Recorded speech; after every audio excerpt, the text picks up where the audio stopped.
Hey everyone, it's Mitch here. In this quick video, I'm going to show you how to send an encrypted email using Microsoft Outlook.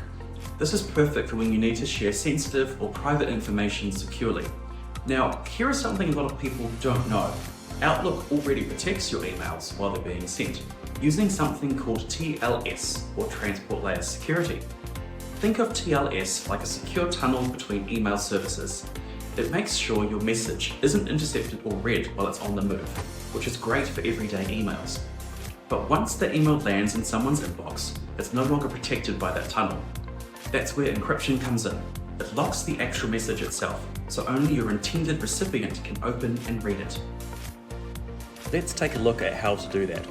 First, open Outlook and create a new email like you normally would. Type in the recipient address, your subject, and your message. Next, head up to the top and click on the Options tab. Depending on your version of Outlook, you should see a padlock symbol. Click on the padlock and then click on Encrypt. Once this button is selected, Outlook will apply encryption to your message and any attachments. This adds the extra layer of protection, ensuring that only the person you're sending to can open and view the email. If the person you're emailing is using Outlook or Microsoft 365, they'll open it just like any other email. If they're using Gmail or something else, they'll get a secured link to view your message in a protected browser window. And that's it, a simple way to keep sensitive emails private and professional.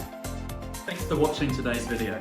If you found it useful, please give it a like and subscribe to our YouTube channel for more. You'll find lots of tips and tricks on there, uploaded weekly. Also, don't forget to check us out on LinkedIn. Thanks for watching.